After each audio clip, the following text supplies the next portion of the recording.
नमस्कार। इन खबर में आपका स्वागत है और मैं हूं आप सभी के साथ ब्रह्मचारी आशीष। प्रयागराज में बढ़ते भीड़ के दौरान अनहोनी होने की संभावना हो सकती है। हाल ही में भगदड़ मचने से 30 लोगों की मौत हो गई, जिसके बाद आपको घबराने की भी जरूरत नहीं है। मगर इसी के साथ साथ कुछ ऐसी अहम जानकारियां हैं जो हम आपको अभी देने जा रहे हैं। इसका विशेष ध्यान आपको रखना चाहिए। इन सभी जानकारियों में सबसे खास बात यह है कि आप अपने स्मार्टफोन पर ही प्रयागराज की सारी जानकारियां प्राप्त कर सकेंगे। एक क्लिक पर आपको महाकुंभ से जुड़ी एक एक जानकारी मिल सकती है। किस ट्रेन के जरिए आप प्रयागराज पहुंचेंगे, इसी के साथ किस ट्रेन से आपकी वापसी होगी, ट्रेन किस प्लेटफॉर्म पर रुकेगी, प्रयागराज में आप क्या क्या चीज़ देख सकते हैं, प्रयागराज में परिवहन की सुविधा क्या है, रेलवे स्टेशन से आप महाकुंभ क्षेत्र तक कैसे जाएंगे, ऐसी अनेकों मूलभूत जानकारियां मोबाइल एप्लीकेशन के साथ साथ विशेष वेबसाइट पर भी उपलब्ध होंगी। इतना ही नहीं, आप प्रयागराज में महाकुंभ की खूबसूरत तस्वीरों को भी इसी एप्लीकेशन पर देख सकेंगे। जरूरी अपडेट्स भी आपको मोबाइल के जरिए इस एप्लीकेशन तक पहुंचेगी और यह आपको सब कुछ रेलवे के अनूठे प्रयास से संभव हो पा रहा है। दिव्य भव्य और डिजिटल महाकुंभ के लिए रेलवे ने टोल फ्री नंबर के बाद अब मोबाइल ऐप और वेबसाइट भी जारी कर दिए हैं। ऐप पर ट्रेनों की समय सारणी, टिकट बुकिंग, स्टेशन से मेला क्षेत्र तक पहुंचने के मार्ग और रेलवे स्टेशनों पर उपलब्ध सुविधाओं की जानकारी होगी। प्रयागराज के प्रमुख धार्मिक और सांस्कृतिक स्थलों की जानकारी भी यहां मिल जाएगी। इस ऐप का सबसे बड़ा फायदा यह है कि श्रद्धालु अपनी यात्रा की योजना बेहतर तरीके से बना सकेंगे कि उन्हें क्या क्या देखना है, कैसे आवागमन करना है, कहाँ रुकना है। ऐप पर आपातकालीन संपर्क नंबर होंगे और ये नंबर हम आपको इस वीडियो में बताएंगे भी, लेकिन इसके लिए आपको अंत तक इस वीडियो को जरूर देखना चाहिए, जिससे वह सीधे मदद मांग सकेंगे। यात्रियों को टिकट के लिए कहीं भी भटकना नहीं पड़ेगा। ऐप से ही वह ट्रेन का टिकट भी बुक कर सकेंगे।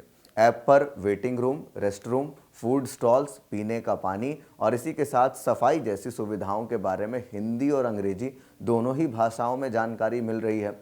उत्तर मध्य रेलवे ने कुंभ रेल सेवा वेब पोर्टल भी लॉन्च किया है। इस पोर्टल पर श्रद्धालु यात्रा योजना, ट्रेन की उपलब्धता और शेड्यूल की जानकारी, मेले के प्रमुख स्थलों तक पहुंचने के लिए ट्रेन मार्ग, विश्राम गृह, वेटिंग रूम और यात्री आश्रय की जानकारी ले सकेंगे। मेडिकल बूथ, स्वास्थ्य सेवाओं से जुड़ी जानकारी, ट्रेन इंक्वायरी और लाइव अपडेट्स, ट्रेनों की लाइव स्थिति और प्लेटफॉर्म विवरण, लॉस्ट एंड फाउंड सेवा, खोए हुए सामान को ट्रैक करने और सहायता प्राप्त करने के लिए समर्पित सेक्शंस भी यहाँ मौजूद होंगे।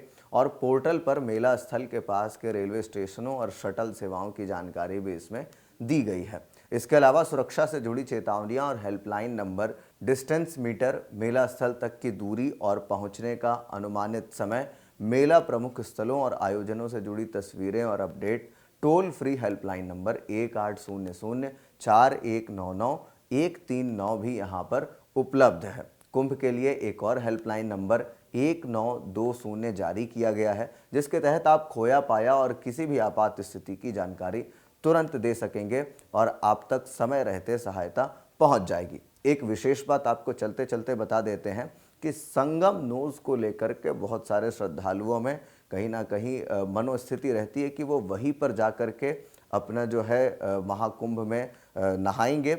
मगर आप सभी से विशेष निवेदन है कि महाकुंभ में संगम नोज की ओर जाने की कोशिश, अगर आप जा पा रहे हैं फिर तो ठीक है, नहीं जा पा रहे तो वहां तक पहुंचने की कोशिश ना करें, क्योंकि सभी श्रद्धालु एक साथ संगम नोज पर अगर जाएंगे तो फिर वहां पर बहुत परेशानी होगी। संगम नोज उस जगह को कहते हैं जहां पर गंगा, यमुना और काल्पनिक नदी सरस्वती, या फिर यूँ कहें कि विलुप्त हो गई नदी सरस्वती जो है उसका संगम है। वहाँ पर जाने की कोशिश ना करें। जो 30 लोगों की मृत्यु हुई वो भी उसी जगह पर अफड़ा तफड़ी के दौरान हुई।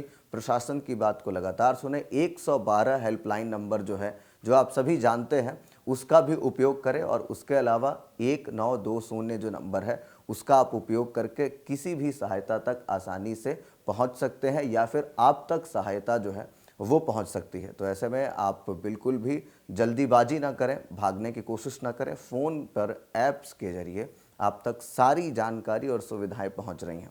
तो आप इन पूरे चीज़ों को लेकर के क्या कुछ सोचते हैं, इन जानकारियों को लेकर के क्या कुछ सोचते हैं, कमेंट बॉक्स में अपनी प्रतिक्रिया जरूर दें। बाकी अपडेट्स के लिए देखते रहिए इन खबर। धन्यवाद।